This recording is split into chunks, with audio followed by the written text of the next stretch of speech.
महाराष्ट्र में विधानसभा के अध्यक्ष राहुल नार्वेकर ने शिवसेना शिंदे गुट को असली शिवसेना माना है। विधानसभा स्पीकर ने अपने फैसले में कहा है कि 21 जून 2022 को जब शिवसेना में दो गुट बटे तो शिवसेना की जो शिंदे गुट है वो असली राजनीतिक दल था और इसीलिए सुनील प्रभु का व्हिप उस तारीख के बाद लागू नहीं होता है और इसीलिए व्हिप के रूप में भरत गोगावले की नियुक्ति भी सही है। स्पीकर ने यह भी साफ किया है कि शिवसेना के दोनों ही गुटों के किसी विधायक को अयोग्य घोषित नहीं किया जा रहा है। हालांकि उद्धव ठाकरे ने अपनी प्रतिक्रिया में कहा है कि स्पीकर ने अपनी जिम्मेदारी ठीक से नहीं निभाई है। स्पीकर के पास ये दल बदल कानून को मजबूत करने का अवसर था, लेकिन ऐसा नहीं किया गया है। उद्धव ठाकरे ने कहा है कि वो जनता को साथ लेकर अपनी लड़ाई लड़ेंगे और स्पीकर के ताजा फैसले को सुप्रीम कोर्ट में चुनौती देंगे। महाराष्ट्र में हुए इस फैसले से कई सवाल जन्मे हैं। सवाल है कि क्या अब पार्टियों में टूट कराने वाली शक्तियां बिना कानूनी डर के आसानी से विधायकों और सांसदों की खरीद फरोख्त करती रहेंगी? क्या महाराष्ट्र के इस प्रकरण से दल बदल कानून कमजोर साबित हो रहा है और क्या उद्धव ठाकरे अपनी शिवसेना बचा पाएंगे? उनके पास अब कानूनी विकल्प क्या है? नमस्कार, आप देख रहे हैं जस हिंदी टीवी। मेरा नाम है नेहा शुक्ला। स्ट्रेट टॉक के सभी दर्शकों का बहुत बहुत स्वागत करती हूं और आइए देखते हैं कि आज के स्ट्रेट टॉक के हमारे सवाल क्या है। एक नज़र इन सवालों पर डालना बहुत ज़रूरी हो जाता है क्योंकि महाराष्ट्र में जो ये हुआ है इसे राजनीतिक पटल पर किस तरह से लिया जाना चाहिए। सवाल है कि क्या शिंदे गुट को असली शिवसेना बताना दल बदल कानून के अनुरूप है? क्या महाराष्ट्र स्पीकर का फैसला दल बदल को बढ़ावा देगा? उद्धव ठाकरे के पास अब क्या कानूनी विकल्प बचा है? स्पीकर ने उद्धव ठाकरे गुट वाली शिवसेना के विधायकों को अयोग्य क्यों नहीं ठहराया? अगर सही दल शिंदे गुट है तो फिर सही दल उद्धव ठाकरे गुट कैसे हो गया? ये तमाम सवाल हैं जिन पर समझे जाने की जरूरत है क्योंकि भारतीय लोकतंत्र के बारे में और एक बड़ी चिंता ये रही है, लंबे समय से रही है कि दल बदल जो है वो लोकतांत्रिक तरीके से चुनी गई सरकारों को नुकसान पहुंचाता आया है और इसीलिए कठोर कानून बनाएंगे। लेकिन जो कानून है क्या उसकी सुचिता को वाकई में स्पीकर के फैसले ने ध्यान में रखा है या फिर कानून की जो लूपहोल्स होते हैं, जो कुछ कमी रह जाती है, उसका फायदा उठाया गया है? हमारे साथ बहुत ही प्रबुद्ध पैनल जुड़ा हुआ है, आइए उनका स्वागत कर लेते हैं। हमारे साथ महाराष्ट्र से वरिष्ठ पत्रकार जुड़ चुके हैं, अभय कुमार दानगे जी। बहुत बहुत स्वागत करती हूँ मैं अभय कुमार सर आपका स्ट्रेट टॉक में। और हमारे साथ इंदौर से जुड़ रहे हैं प्रकाश हिंदुस्तानी, वरिष्ठ पत्रकार। सर आपका भी बहुत बहुत अभिनंदन स्ट्रेट टॉक में। और अरुण दीक्षित सर भी जुड़ रहे हैं जो कि लंबे समय से टाइम्स ग्रुप के साथ भी रहे हैं, जाने माने वरिष्ठ पत्रकार हैं। सर आपका भी बहुत बहुत अभिनंदन स्ट्रेट टॉक में जुड़ने के लिए। जी अभय कुमार सर, मैं शुरुआत आपसे करना चाहूंगी। महाराष्ट्र में इस वक्त जो फैसला स्पीकर का आया उसके बाद किस तरह की राजनीतिक हलचल है? क्या ये जो फैसला आया पहले से इसकी अपेक्षा की जा रही थी या कुछ उम्मीद थी कि उद्धव गुट को हो सकता है कि इस फैसले के जरिए राहत मिल जाए, और जब ऐसा नहीं हुआ तो फिर जो समर्थक है उद्धव गुट के उनका क्या कहना है या फिर जो वोटर है उद्धव गुट के उनका क्या कहना है? अभय कुमार सर जी, इसके अंदर जो अभी जो निर्णय आया है वो निर्णय सभी को अपेक्षित नहीं था। जो 16 विधायक है जी एकनाथ शिंदे गट के, उनको उन्होंने पात्र रखा है, उनको अपात्र नहीं किया है जी। उस बारे में भी पिछले 1.5 साल से जो चर्चा थी उस चर्चा को भी अभी एक तरह से पूर्ण विराम मिला है। लेकिन अभी उद्धव ठाकरे जो गट है उनको सुप्रीम कोर्ट में जाने के लिए दरवाजे खुले हैं। इसके अंदर सबसे मेन बात जो है वो इलेक्शन कमीशन को 2018 में जो चेंजेस किए गए थे उद्धव ठाकरे जी के पार्टी के अंदर, वो चेंजेस इलेक्शन कमीशन को इन्फॉर्म नहीं करने की वजह से कल का जो निर्णय आया है वो एकनाथ शिंदे जी के पक्ष में आया है। जी, तो आपने कहा ये अपेक्षित नहीं था, यानी कि स्पीकर से ये माना जा रहा था कि कुछ ऐसा आएगा कि उद्धव गुट को जो है एक बड़ी राहत दे दी जाएगी, यानी कि अपेक्षा ये पत्रकार वर्ग में ये बातें थी या फिर जो वोटर है वो अपेक्षा कर रहा था? नहीं, सभी दलों का भी जो कहना था। देखिए, अभी इस निर्णय की वजह से एक अलग व्यू जो है वो पूरे देश भर में आ जाएगा। अभी जैसा हम लोग बता रहे थे कि अगर समझो कहीं विधायक फोड़ना है, कहीं अगर एमपी को अगर फोड़ना है, तो फिर इस आधार के ऊपर अभी देखिए शरद पवार जी की पार्टी का जो हुआ है जी, वही फायदा अभी अजित पवार गुट को भी इन फ्यूचर महाराष्ट्र में मिल सकता है। कल का रिजल्ट अगर देखेंगे, इसकी वजह से जो एक अलग मैसेज है वो पूरा एक अलग मैसेज पूरे ऑल ओवर इंडिया में जाएगा, इतना पक्का। बिल्कुल आपने सही कहा। और महाराष्ट्र का जो ये मसला है ये एक बड़ा राजनीतिक मसला है और इस मसले का जो असर है पूरे के पूरे भारत में, जो इस तरह की शक्तियां हैं जो दल बदल में लगी रहती है, सरकार की तोड़फोड़ में लगी रहती है अपने फायदे के लिए। प्रकाश हिंदुस्तानी सर, आप महाराष्ट्र में जो स्पीकर का जो फैसला आया है, अभय कुमार जी कह रहे हैं कि अपेक्षित नहीं था, क्या आपको इसकी अपेक्षा थी? क्योंकि अगर एक दिन पहले ही स्पीकर जाकर एकनाथ शिंदे से उनके आवास पर मिलते हैं और खुद उद्धव ठाकरे कहते हैं कि एक न्याय करने वाले को एक आरोपी से मिलना कितना उचित माना जाए। अनम्यूट कर ले सर। नेहा जी, जो फैसला स्पीकर एक सप्ताह में या 15 दिन में ले सकते थे, उसके लिए उन्होंने 18 महीने 18 दिन लगाए। पहली बात, क्यों लगाए? क्योंकि वो इसी गुंताड़े में थे, इस फितरत में थे कि कैसे शिंदे को बचाया जाए, शिंदे की सरकार को बचाया जाए। क्योंकि नार्वेकर जी खुद ही दल बदल के काफी महारत उनको हासिल है, खुद भी 2-3 बार पार्टियां बदल चुके हैं, तो पार्टियां बदलने का अनुभव उन्हें काफी अच्छा है। और जो बात प्रियंका चतुर्वेदी ने, जो उद्धव गुट की सांसद है, उन्होंने कहा, एक ट्वीट किया, वो मुझे बिल्कुल मौजू लगा। उन्होंने कहा कि वही होता है जो मंजूर खुदा होता है। पुरानी बात हो गई, लेकिन अब वही होता है भारत में जो मंजूर अमित शाह और नरेंद्र मोदी होता है। तो बिल्कुल वही बातें हुई है। जो फैसला हुआ है उस फैसले को लेकर ये अपेक्षा थी नहीं कि ऐसा होगा। लेकिन आप ये बात भी देखिए कि नार्वेकर साहब ने, स्पीकर ने दूसरे गुट को, यानी उद्धव ठाकरे के गुट को अमान्य नहीं किया, उनके सदस्यों की सदस्यता को अमान्य नहीं किया। चाहते तो वो कर सकते थे कि ये लोग उन्हें दल बदल मानते, लेकिन इतनी नैतिकता उनमें बची रही कि वो हिम्मत नहीं हुई कि वो इतना करते। बीच में एक बार ये खबरें आ रही थी कि महाराष्ट्र में फैसला होने वाला है, शिंदे की सरकार जाने वाली है, शिंदे की सरकार जाने वाली है, लेकिन शिंदे जी गए नहीं। और एक रास्ता एनसीपी के लोगों को दिखा दिया गया है कि ये रास्ता है। अब कुछ गलतियां उद्धव ठाकरे की भी गिनाई जाती है कि जब संविधान में परिवर्तन किया, पार्टी के संविधान में परिवर्तन किया, तो उस पार्टी के संविधान परिवर्तन की सूचना चुनाव आयोग को उन्होंने नहीं दी, चुनाव आयोग को रजिस्टर नहीं किया।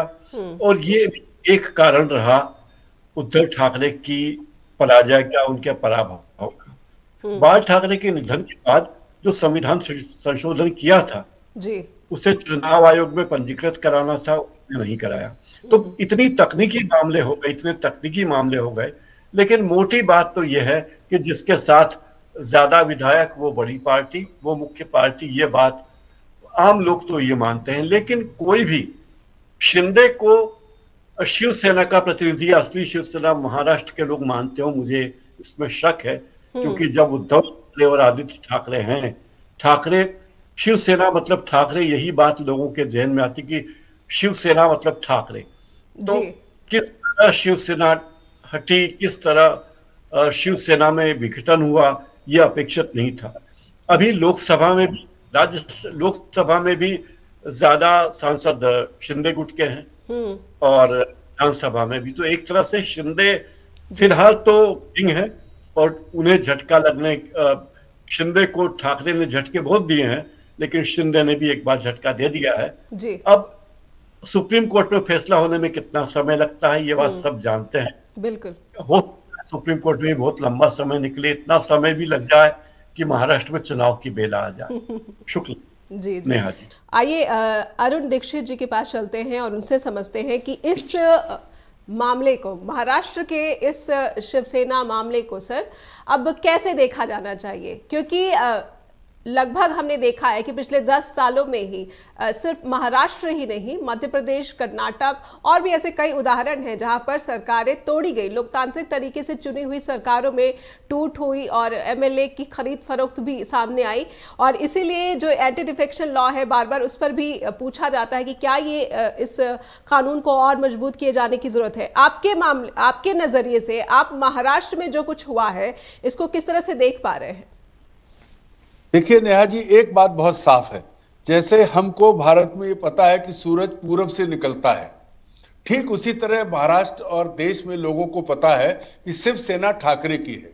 अब राहुल नार्वेकर अगर एकनाथ शिंदे को शिवसेना सौंप देते हैं तो जनता तो नहीं मानेगी, ये तो बहुत साफ है। पर आपको एक बात बताऊं, जो पिछले 10 साल से देश में शुरू हुई रही राजनीति, हालांकि दल बदल पहले भी हुआ और भजनलाल जाने गए इस काम के लिए, शुरुआत बहुत पहले हुई थी जी। पर अब जो हुआ है, अब बहुमत या कानूनी किसी स्थिति की कोई महत्ता नहीं रही है। अब ऐसे देखें कि महाराष्ट्र में ही जब चुनाव हुए थे तो शिवसेना और बीजेपी साथ मिलकर लड़े थे। 19 की बात है, अक्टूबर 19 में चुनाव हुए थे। लेकिन जब आपस में मतभेद रहे, उसके बाद सरकार नहीं बन पाई, तो अचानक नवंबर 19 में एक घटनाक्रम हुआ कि सुबह तड़के भगत सिंह कोश्यारी जो राज्यपाल थे, उन्होंने देवेंद्र फडणवीस और अजित पवार को शपथ दिला दी। हालांकि कुछ घंटे ही सरकार चली, बाद में वो सरकार गिर गई, लेकिन तब राजभवन तक उस तमाशे में शामिल हुआ। पता था कि ये बहुमत नहीं है, लेकिन उसके बाद भी जो है वो शपथ दिलाई गई। बाद में कांग्रेस, शिवसेना और एनसीपी की मिलकर सरकार बनी। तो जो सरकार बनी, उस सरकार को लंबा समय चली भी, लेकिन अचानक चूंकि बदला लेना था। आज मैं बिल्कुल स्पष्ट कहता हूं कि भारत में बदले की राजनीति है। 19 में जो महाराष्ट्र में जो है वह नहीं कुछ कर पाए, तो 20 में पहले मध्य प्रदेश की सरकार गिराई गई। वहां भी क्या ये हुआ कि भाई विधायकों ने इस्तीफे दिए, कांग्रेस के विधायक गए और इस्तीफा देके दोबारा वो चुनाव लड़के आए, उनका बहुमत बन गया। लेकिन महाराष्ट्र में जो है, पहले नवंबर में सरकार बनी, गिरी, फिर जून 22 में आते आते उन्होंने जो है वो सरकार इस तरह नहीं गिराई, तो इस तरह से शिवसेना का ही विभाजन करा दिया। अब कौन मानेगा शिवसेना जो है वो ठाकरे की नहीं है, एकनाथ शिंदे की है। एक जो टेक्निकल बात आई कि ये कहा गया कि जो संविधान 2018 में बताया गया जी, ये वो चुनाव आयोग को नहीं बताया गया, तो कौन नहीं जानता है। ये जो चीजें हैं, जो छोटी छोटी चीजें जिनका बहाना लेके, अब आप देखिए सुप्रीम कोर्ट लगातार कहता रहा, उसके बाद भी एकनाथ शिंदे ने वो हिम्मत नहीं जुटाई। एकनाथ शिंदे आगे नहीं आए और राहुल नार्वेकर ने फैसला नहीं किया जी। अब माना जा रहा था कि अगर एकनाथ शिंदे सही फैसला देंगे, राहुल नार्वेकर एक सही फैसला देंगे, तो शिंदे भी जाएंगे और ठाकरे भी जाएंगे, तो क्या होता, फिर सरकार गिरती। हालांकि बीजेपी ने अजित पवार को लेकर अपने साथ लाकर उनको भी अपनी पार्टी में अपने साथ तो शामिल किया, सरकार में शामिल किया, वो भी डिप्टी सीएम है। अब सबसे मजे की बात है कि सबसे कम विधायक वाले एकनाथ शिंदे महाराष्ट्र के मुख्यमंत्री हैं, उनसे कम विधायक वाले अजित पवार उप मुख्यमंत्री, और सबसे ज्यादा विधायक वाले जो हैं देवेंद्र फडणवीस, वो उप मुख्यमंत्री हैं। अब सरकार कौन चला रहा है ये दुनिया जानती है, मुख्यमंत्री कैसे हैं, किस हैसियत से। लेकिन सबसे बड़ा सवाल यह है कि क्या चुनाव आयोग, सुप्रीम कोर्ट को तो तथ्य और सबूत चाहिए, चुनाव आयोग भी भाई 2018 का संविधान पार्टी का था, ये 2022 की घटना है जी। तो उसको नहीं ध्यान दिया गया। तो मैं ये साफ कहता हूं कि जो प्रियंका चतुर्वेदी ने कहा है, ये एक व्यक्तिगत रंजिश के तहत एक पूरी चेन के साथ काम किया गया। और सबसे बड़ी की बात यह है कि चलिए शिवसेना के विभाजन पर अगर आपने एक पक्ष को नहीं माना, तो एक पक्ष को ये तो मानो कि ये असली है, नकली है। अब नकली वाला अगर मान लीजिए उद्धव ठाकरे नकली है, तो उनकी भी मान्यता बरकरार है, और एकनाथ शिंदे असली, तो उनकी भी बरकरार है। तो ये तो मतलब नहीं है ना। ये हमारे देश के लिए, हमारी लोकतांत्रिक व्यवस्था के लिए ये फैसला बहुत ही घातक है। क्योंकि इस तरह मान लीजिए कल को एक उद्योगपति आता है और वो हर सांसद को 50 करोड़ रुपए देके अपने साथ कर लेता, तो क्या लोकसभा चल पाएगी, क्या सरकार चल पाएगी? ये नया दरवाजा खोल रहा है, ये अस्थिरता का एक नया दौर आएगा। राहुल नार्वेकर इतिहास में इस बात के लिए जाने जाएंगे कि वो एक अच्छा फैसला कर सकते थे, लेकिन कुल 10 महीने के लिए एक सरकार बचाने के लिए उन्होंने वो फैसला किया है जिसके लिए वो हमेशा इस बात के लिए याद किए जाएंगे, अगर वो सही फैसला करते तो देश की दिशा राजनीति की बदल सकती थी। लेकिन उन्होंने ऐसा नहीं किया क्योंकि वो खुद दबाव में है और जो करवा रहे हैं उन्होंने भी ये नहीं सोचा कि कल को वो भी कमजोर हो सकते हैं। कल को कोई ताकत अगर भाजपा के सांसद खरीद ले तो नरेंद्र मोदी क्या करेंगे, सवाल ये है। तो ये जो चीज है इस पर अभी भी मुझे लगता है कि सुप्रीम कोर्ट ध्यान देगा और हम उम्मीद करते हैं वो सुप्रीम कोर्ट जो बार बार टाल रहा था कि अध्यक्ष फैसला करें, अब उसे आगे आके सही फैसला करना हो। जी, सुप्रीम कोर्ट पर जो है आप कह रहे हैं भरोसा, लेकिन सुप्रीम कोर्ट ने जो इस मामले में लगातार जिस तरह से एक फैसला ही दिया कि अगर इस्तीफा नहीं दिया होता, माना सुप्रीम कोर्ट ने कि उद्धव ठाकरे की जो सरकार है वो गलत तरीके से गिराई गई, लेकिन फिर साथ में ये भी कहा कि अगर आपने इस्तीफा नहीं दिया होता तो हो सकता था कि जो है आपकी सरकार बच जाती। अगर इस तरह की टीका टिप्पणी सामने आती है तो फिर सुप्रीम कोर्ट पे आप कैसे भरोसा करें? देखिए, अब वही है, अगर पुरानी बात हो गई, लेकिन आज की स्थिति में अब वापस सुप्रीम कोर्ट के पास बॉल जाएगी। क्यों? क्योंकि ये कोई फैसला भी नहीं है कि तुम भी रहो, सिंधे भी रहे, ठाकरे भी रहे, तो फिर क्या फैसला है? बिल्कुल। अभय जी से गलत कहाँ हुआ जी? बंटवारा अगर हुआ, अलग हुए तो एक वैध और एक अवैध तो होगा, तो वो नहीं हुआ तो सुप्रीम कोर्ट को हस्तक्षेप तो करना पड़ेगा। जी, अभय जी से समझ लेते हैं। अभय जी, क्या वजह रही होगी कि राहुल नार्वेकर ने उद्धव गुट वाली शिवसेना के विधायकों को भी जो है अपात्र घोषित नहीं किया, उसको अयोग्य नहीं ठहराया? अगर शिंदे गुट के विधायक योग्य है तो फिर यूबीटी गुट के विधायक कैसे योग्य हो सकते हैं? इस फैसले की वजह क्या मानते हैं? क्योंकि प्रकाश सर तो कह रहे हैं कि नैतिकता उन्होंने इतनी निभाई कि उनको अयोग्य नहीं ठहराया, तो क्या ये नैतिकता थी या फिर एक सहानुभूति जो उद्धव गुट के साथ लगातार महाराष्ट्र में देखने को मिल रही है, उसका डर? आप क्या मानते हैं? नहीं, देखिए, इसके अंदर जो निर्णय लिया गया है उसको कहीं ना कहीं कायदे का आधार है, लॉ का आधार है। उन्होंने ऐसा पूरा आउट ऑफ द वे जाकर भी निर्णय नहीं लिया है, क्योंकि जो डॉक्यूमेंट वहां पर जो अवेलेबल है, जैसे कि अभी 2018 की हम लोग जो बात कर रहे हैं, उसके अंदर जो चेंजेस करना था वो निवडणूक आयोग के पास चेंजेस नहीं करने की वजह से उनको वो कल का वक्त आया है। और दूसरी मेन बात जो है इसके अंदर, जो शिवसेना प्रमुख थे बाला साहब जी ठाकरे, उनको शिवसेना प्रमुख यह नाम लगाया जाता था, आज भी लगाया जाता है, लेकिन उनके निधन के बाद में, उनके मृत्यु पर, जब उद्धव जी ने खुद को शिवसेना प्रमुख नहीं कहे ऐसा खुद जाहिर किया था, उसके बदले में उन्होंने बोला था कि मुझे पक्ष प्रमुख कहा जाए, एक पक्ष का प्रमुख कहा जाए। ठीक है, वो भी बात जो है वो लीगली बहुत मायने रखती है। इस वजह से जो है नार्वेकर जी ने जो रिजल्ट दिया है उसको कहीं ना कहीं लॉ का भी आधार है, ऐसा मैं मानता हूँ। जी, लेकिन मैं ये समझना चाहती हूँ कि अगर आप कह रहे हैं कि दोनों गुट क्या सही हो सकते हैं? अगर एक असली है तो एक नकली तो हो ही सकती है, दोनों ही असली कैसे हो सकते हैं?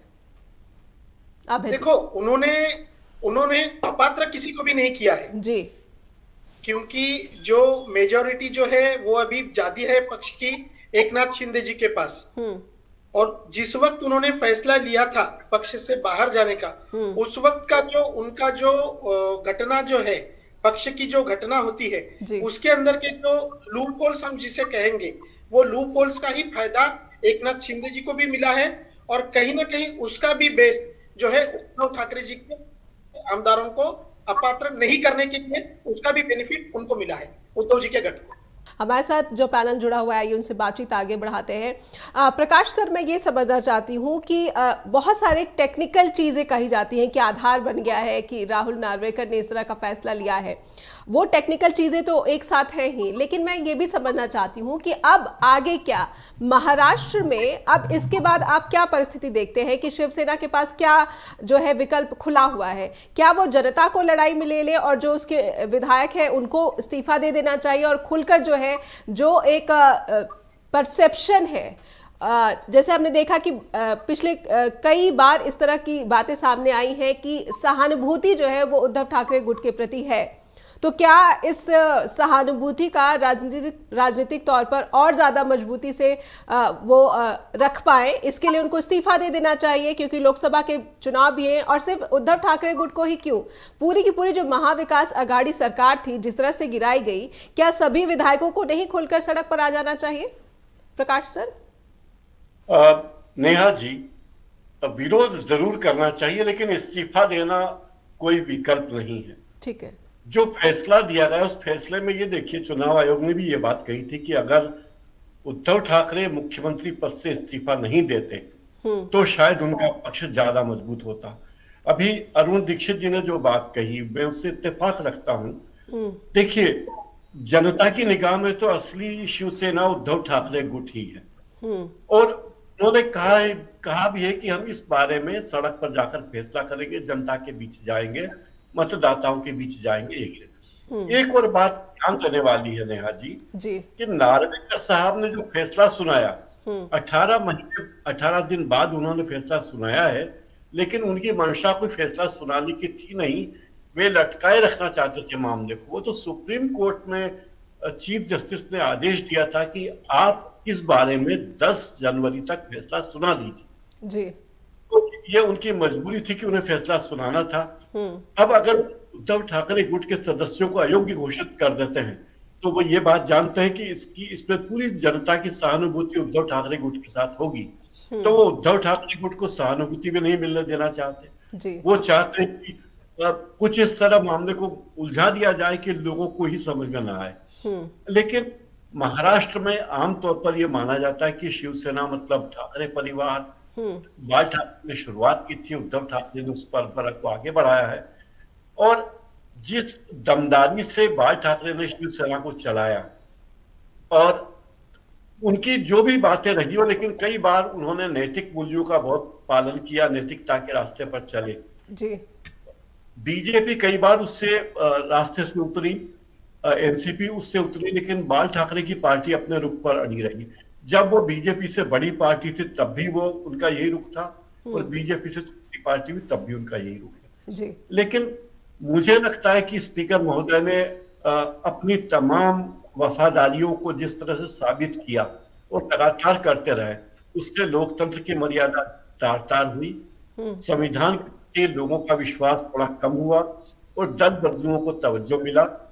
ये अच्छी परंपरा नहीं बनी है नेहा जी। जी बिल्कुल। अरुण सर, मैं आपसे समझना चाहूंगी, ये जो 2/3 बहुमत की बात होती कि 2/3 विधायक होने चाहिए, जब टूट हुई तब तो शिंदे गुट के पास 2/3 जो है विधायक नहीं थे, वो धीरे धीरे करके बाद में आना शुरू हुए। तो क्या इस टेक्निकलिटी को कानून के इस पक्ष को भी ध्यान में रखा गया? नहीं, मुझे लगता है कि जो कानून के पक्ष अगर देखे जाएं तो पहले दिन एकनाथ शिंदे गुट को खारिज किया जाता, लेकिन चूंकि तैयारी थी मुंबई से लेके दिल्ली तक की, सब कुछ मिला जुला था।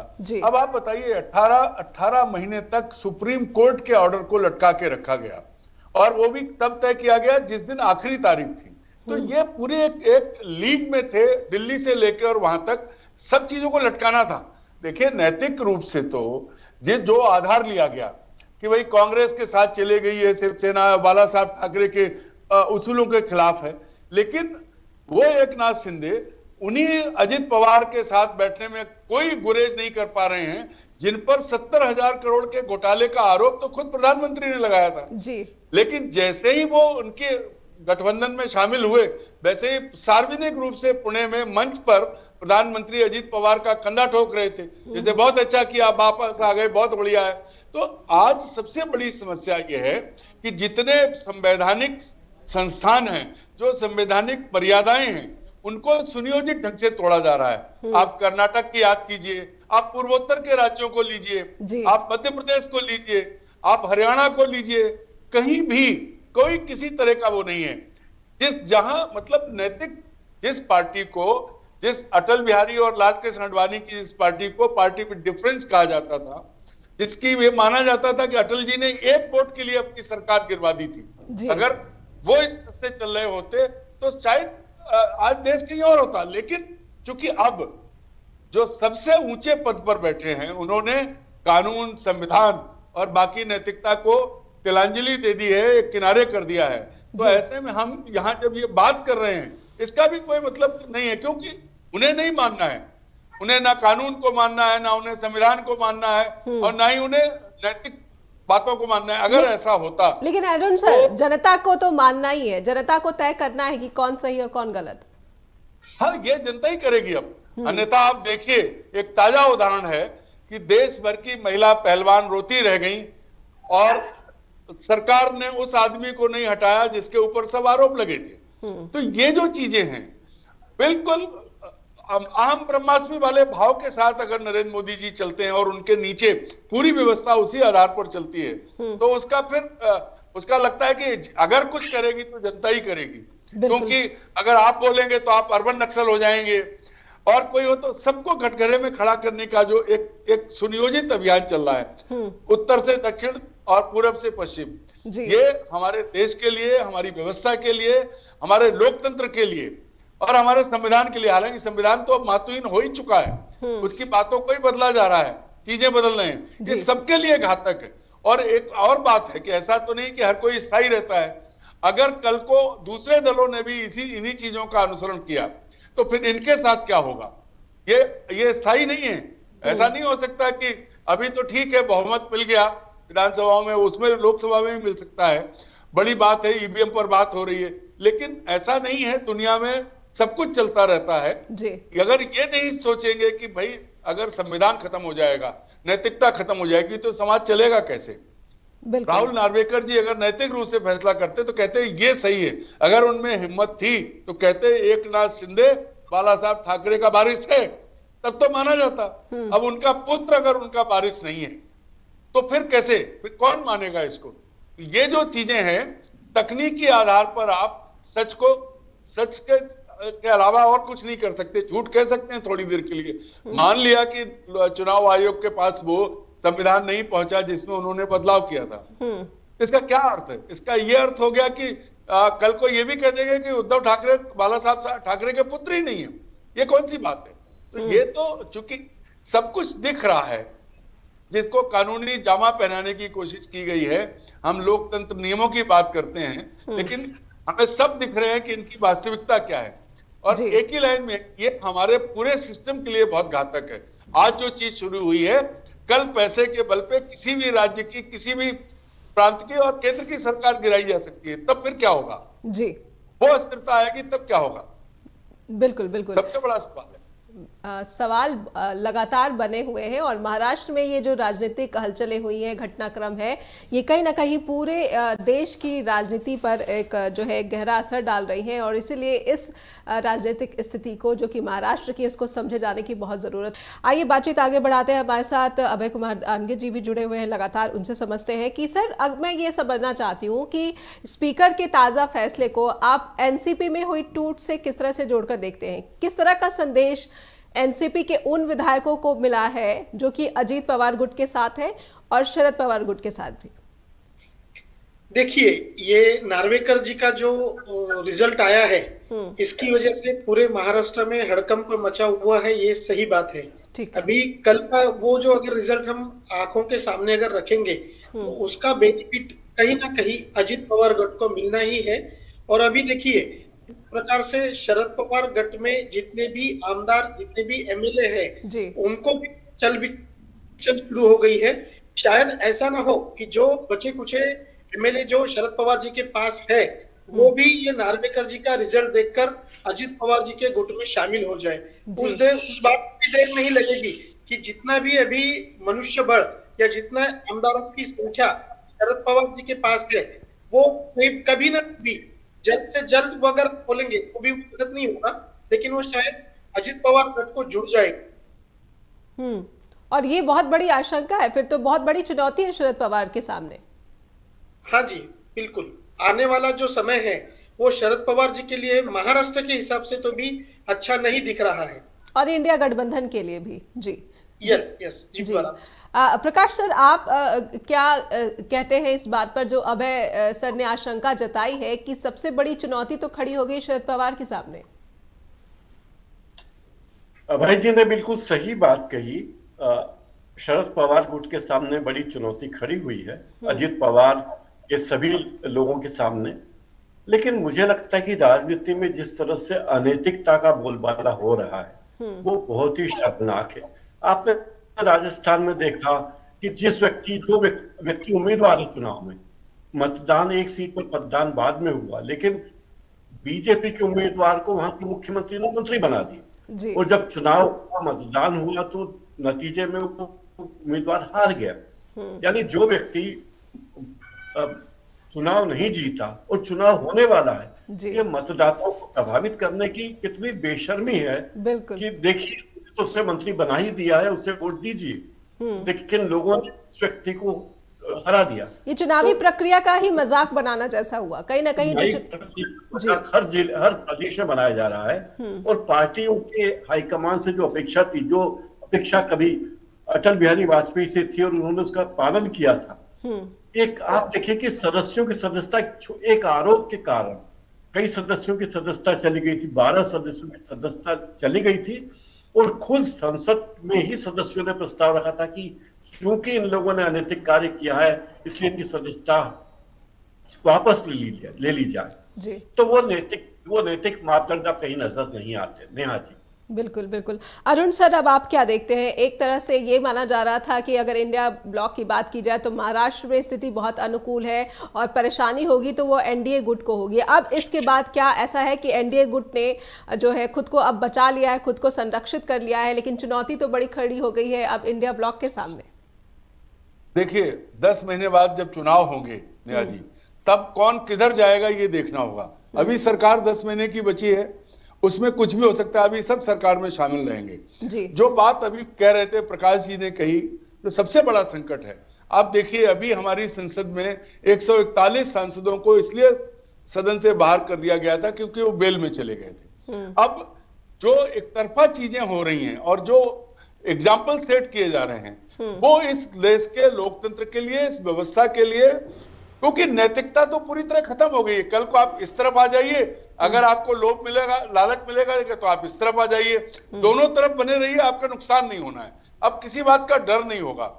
कभी भी किसी भी समय लोभ, लालच और भय के डर में सांसद, विधायक पाला बदल सकते हैं, लेकिन उनका नुकसान नहीं होगा। और ये चीजें आने वाले दिनों में केंद्र में सरकार जो है, राज्यों में जो सरकारें हैं, उनका बहुत कठिन रवैया, बहुत मुश्किल हो जाएगी उनके लिए, क्योंकि विधायकों को अब लोभ लालच में ला करके अलग कर पाना बहुत आसान हो जाएगा। क्यों? उदाहरण सामने है। तो ये हमारी पूरी व्यवस्था के लिए, मैं फिर कहता हूं कि हमारे लोकतंत्र के लिए ये खतरा है।